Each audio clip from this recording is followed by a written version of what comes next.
दोस्तों आज हम डायबिटीज़ की ट्रीटमेंट, डायबिटीज़ की मेडिसिन्स को समझेंगे थोड़ा सा। कौन सी मेडिसिन्स, क्या कोई एक पर्टिकुलर मेडिसिन है जिसको हम बोल सकते हैं कि डायबिटीज़ के लिए बेस्ट मेडिसिन है। जैसा हमने देखा था कि डायबिटीज़ होने के दो तरीके हो सकते हैं, एक तो इंसुलिन डेफिशिएंसी और इंसुलिन रेजिस्टेंस। तो उसी को देखते हुए जो डायबिटीज़ की मेडिसिन हैं उसको हम दो में भाग कर सकते हैं।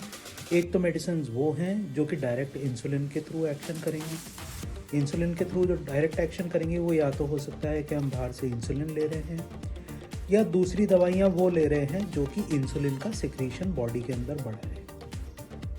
अब उसमें हमने देखा था कि इंसुलिन भूख बढ़ाएगी, वजन बढ़ाएगी।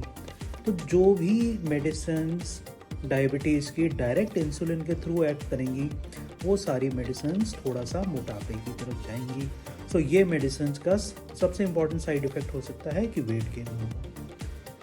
दूसरी श्रेणी अगर हम देखते हैं डायबिटीज़ की मेडिसिन के अंदर, तो वो हैं जिनको आप कह सकते हो कि वेट न्यूट्रल होगी या फिर जिनके साथ वेट रिड्यूस हो सकता है। उस कैटेगरी के अंदर आती हैं कुछ तो ओरल मेडिसिन हैं, कुछ इंजेक्टेबल्स भी आते हैं, जिसमें सबसे कॉमन यूज़ होती है मेडिसिन वो है मेटफॉर्मिन। तो मेटफॉर्मिन मेडिसिन के साथ वेट रिडक्शन भी होता है और काफ़ी उसके अलावा बेनिफिट्स भी मिलते हैं। उसके अलावा नई क्लास मेडिसिन की आई हैं कुछ जो कि SGLT2 इनहिबिटर कहते हैं, कुछ इंजेक्टेबल्स आए हैं जैसे GLP-1 एनालॉग्स होते हैं। तो ये जो है क्लास मेडिसिन की, ये इंसुलिन के थ्रू डायरेक्ट एक्ट नहीं करते हैं। फिर एक क्लास होती है मेडिसिन्स की जो कि आपके खाने के अंदर जो कार्बोहाइड्रेट है उसको एब्जॉर्ब होने नहीं देगी, तो ब्लड शुगर करना रुकेगा। सो ये दो मोटी मोटी क्लासेस हमने देख ली। एक तो जो डायरेक्ट इंसुलिन के थ्रू एक्ट कर रही है, एक इंसुलिन रेजिस्टेंस के थ्रू एक्ट कर रही है, या बाकी मैकेनिज्म से लेकिन डायरेक्ट इंसुलिन नहीं बढ़ा रही बॉडी में। सो जनरली जो HbA1c मतलब जो आपका 3 महीने का एवरेज ब्लड शुगर रिडक्शन होते हैं, HbA1c reduction her class of medicine के साथ लगभग 1.5 से 2% के बीच में होता है। अब आप कौन सी मेडिसिन चुनेंगे?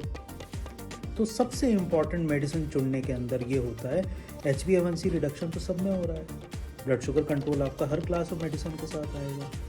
फिर चुनाव करने के लिए ज़रूरी है कि साइड इफ़ेक्ट प्रोफाइल, किस मेडिसिन का साइड इफ़ेक्ट क्या है, पुरानी बीमारी पहले से क्या चल रही है जो कि साइड इफ़ेक्ट नहीं बढ़ा सकती है। दूसरी चीज़ है आप एडेड बेनिफिट कौन सी मेडिसिन से क्या लेना चाहते हैं।